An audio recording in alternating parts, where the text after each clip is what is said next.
My name is William Lawrence. I'm the director of the North Africa Area Studies Program at the National Council. And we have been working very closely with author and philanthropist John Kaiser, who's here today. We'll be talking more about him in a minute. And one of the major features of what we've been doing has been promoting the life and work of Emir Abdelkader of Algeria, based on a book that John wrote some years ago. This is just on me. I've taught all over the place and worked for the State Department and Crisis Group and have a bunch of degrees and worked in and lived in all 6 North African countries, including Mauritania, for about 12 years. The book on Emir Abdelkader was the fruit of John's work on another book that we'll talk about in a minute.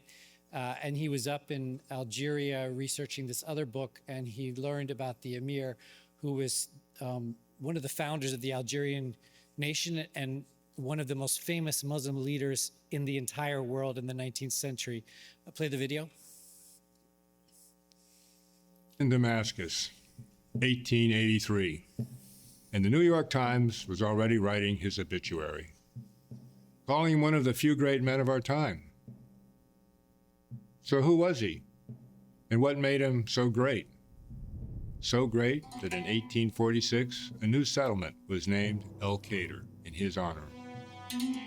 At the time, Emir Abdelkader al-Jazari had made a name for himself internationally and in the United States as a patriot and a freedom fighter. His struggle to unite disparate tribes to resist French colonization was a mere 3 generations after a similar American experience for the British. For the French, Abdelkader represented a dangerous opponent because of his unprecedented weapon, his humanitarian instincts. This, coupled with religious guidance, caused him to treat French prisoners no differently than his own men when it came to food, medical attention, and respectful behavior. Such information, the French High Command did everything possible to keep suppressed. More than 20 years later, those same humanitarian instincts caused him to save thousands of Christian lives in Damascus during the Druze riots of 1860. This won him the admiration of leaders around the world, including President Abraham Lincoln, Queen Victoria, Pope Pius IX. Even his former enemy, France, awarded him the Legion of Honor, their highest recognition of valor. His behavior also won the admiration of Muslim leaders, including Imam Shamil, the famed freedom fighter of the Caucasus, and the Ottoman Sultan, Abdulmajid I. Today, his bust holds an honored place in the foyer of the International Red Cross in Geneva, alongside that of founder Henri Dunant, a Swiss businessman and a European advocate of humane treatment of prisoners. Dunant had his own humanitarian instincts reinforced visiting Algiers when he learned of the uncommonly high standards that the Emir held his men to, standards derived from a strict application of Islamic law. So who was he, this Abdelkader? He was a scholar, a warrior, a mystic, poet, diplomat, whose faith was drawn from the 11th century Sufi tradition, that of Abdelkader al-Jilani. To relate to Abdelkader, Americans might think of John Winthrop, the founder and governor of the Massachusetts Bay Company, who ruled by the good book. To Algerians, they have considered Abdelkader as their George Washington since 1962, when they won their independence from France. For Americans, Abdelkader represents a story and a faith model that is badly needed today, badly needed to rebalance perceptions of Islam, a religion with over 1.7 billion adherents. And for Muslims, the Emir represents a much-needed source of pride and connection to the best in their own tradition. And that is one of the reasons I wrote a book about his life and times. For Abdelkader, his religion was not a safety belt holding his identity together, but a platform for exploring the meaning of God's universe. His theology was simple. God is greater than whatever we think God is. No one owns God. So how do Muslims today react to Abdelkader's Islam? Mohammed Khan Nasser, publisher of Al-Sharia Journal in Pakistan, a scholar with conservative roots, had this to say about Abdelkader. Abdelkader is not only a symbol of the Muslim concept of resistance and struggle against foreign domination, but also an embodiment of true theological, moral, and rational ideas taught by Islam. First, he is not overwhelmed by blind zeal to fight at all costs. Rather, he's capable of weighing the pros and cons and making wise decisions. Secondly, he is strictly guided in his decisions by the legal limitations and moral obligations set forth in the divine law. Thirdly, his political animosity with the French doesn't blind him to what they have in common. And finally, he can put himself in his adversary's shoes. Imagine that. He can look into the complexities of the situation and understand the different factors that compel them to follow a certain course. Abdelkader's lived faith inspired people of all traditions, like Cardinal Léon Etienne Duval, a champion of Algerian independence. On his deathbed in 1996, Duval predicted that Algeria would one day surprise the world. I think it is possible that this is actually unfolding today, as Algerians resolutely and peacefully pursue a change of government that rejects the horrors of the 1990s. Both Duval and the Emir would have agreed wholeheartedly with the Apostle Peter, who advised that faith alone is not enough. To faith, one must add virtue. To virtue, add knowledge. To knowledge, perseverance. To perseverance, self-control. And to self-control, godliness and brotherly love.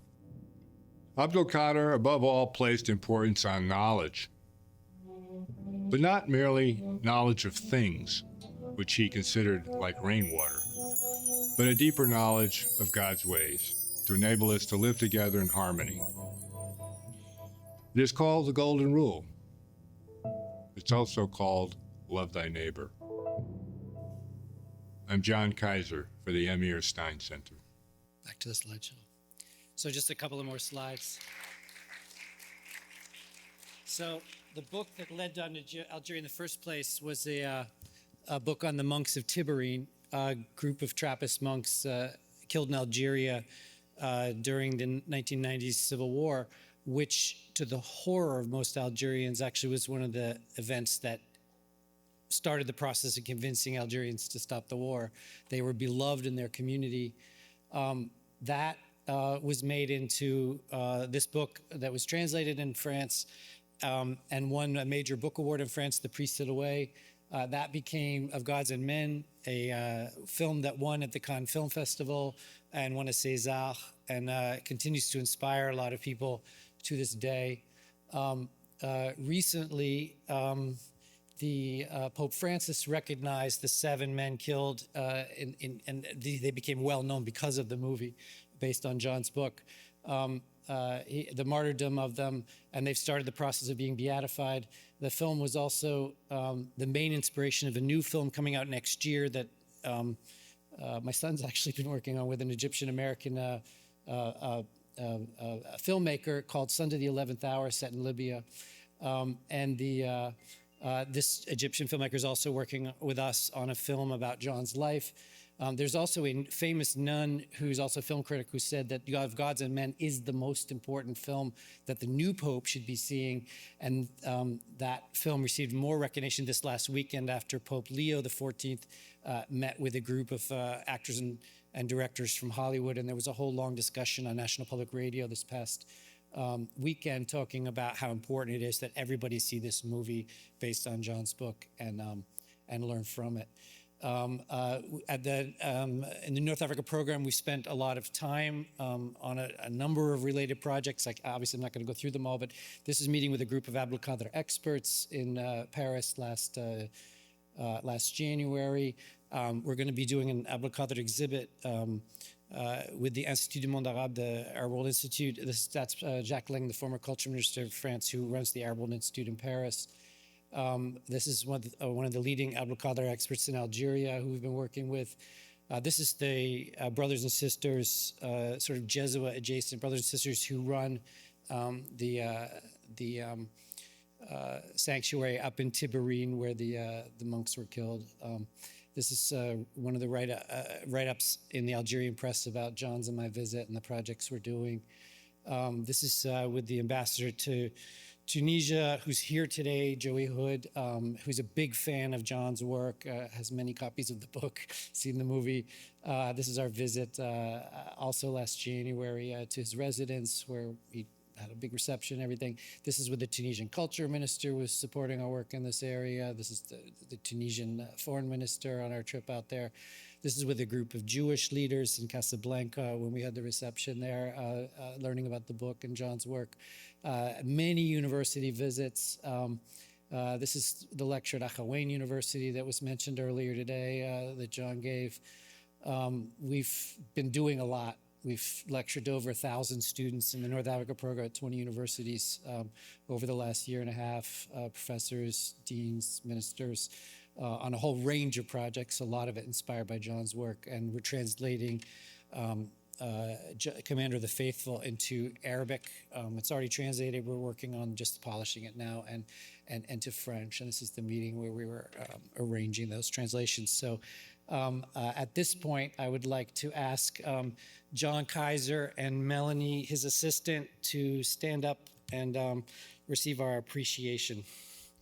Is John here?